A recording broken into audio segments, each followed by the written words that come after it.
numbers લખેલા છે 21013 sorry M1013 and M0912. This is what I am going to prove it here. I will be bilingual, so both the language students can understand. આપણે જે normal વાત કરીએ છીએ કે maths નો daily લાઈફમાં use તો આમાં કન્ફ્યુઝન ઘણું બધું થાય છે. ઘણીવાર આપણે ક્ષેત્રફળ અને ઘનફળની વાત કરીએ, what is area and what is volume, student formula જાણે છે પણ એ જાણતા નથી એક્ઝેક્ટ છે શું. તો when space occupied by the object in a plane, suppose અહીંયા આગળ મૂકી દઉં અને કહું કે અહીંયા આગળ જેને ઓક્યુપાય કર્યો સ્પેસ એટલે કે પદાર્થે સપાટી ઉપર રોકેલી જગ્યા એટલે એ થશે એનું ક્ષેત્રફળ, અને પદાર્થે અવકાશમાં રોકેલી જગ્યા space occupied by the object in a space is called the volume. અહીંયા આપણે કમ્પેરિઝન કર્યું છે જેની અંદર આપણે જે રેક્ટેંગલ લીધો, જે રેક્ટેંગલને હું આ રીતે ટર્ન કરું તો what it will be going to cylinder, right?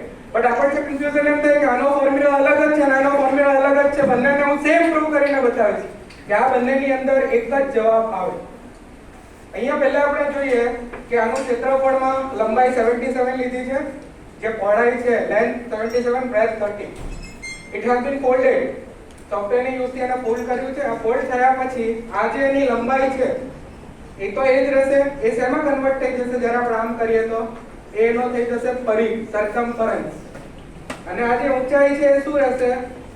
તો અહીંયા આગળ એની ઊંચાઈ જે છે એ અહીંયા આગળ એની બ્રેથ એટલે કે પહોળાઈ થઈ જશે, રાઈટ? So we'll see.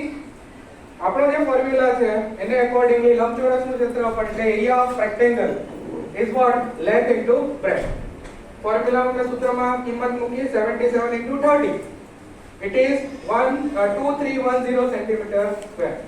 હવે પ્રશ્ન એમ થાય કે આ સેમ જ્યારે હું સિલિન્ડરમાં કન્વર્ટ કરું તો આવે છે લેન્થથી. આને જ્યારે હું ફોલ્ડ કરીશ અહીંયા તમે જોઈ શકો છો કે it is folded and convert into cylinder.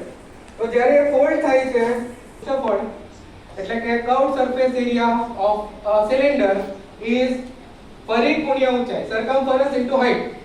તો accordingly 2 pi r is its formula. 2 ગુણ્યા પાઈ ની કિંમત 22 જે આપણે મૂકીએ છીએ તે ગુણ્યા 12.25 એની રેડિયસ છે, ત્રિજ્યા ગુણ્યા હાઈટ 30, એનો પણ જવાબ આવ્યો 2310. એટલે એક જ ફિગરને બીજામાં કન્વર્ટ કરી તો પણ એનો જવાબ સેમ આવે છે. જ્યારે સ્ટુડન્ટના મગજમાં એમ છે કે આ ફોર્મ્યુલાથી જ આનો આ જવાબ આવે કે we want to make the India creative. What is creativity? I can say that create activity. Teachers are repeating the activity, not creating the activity. That's why creativity is not going to come in.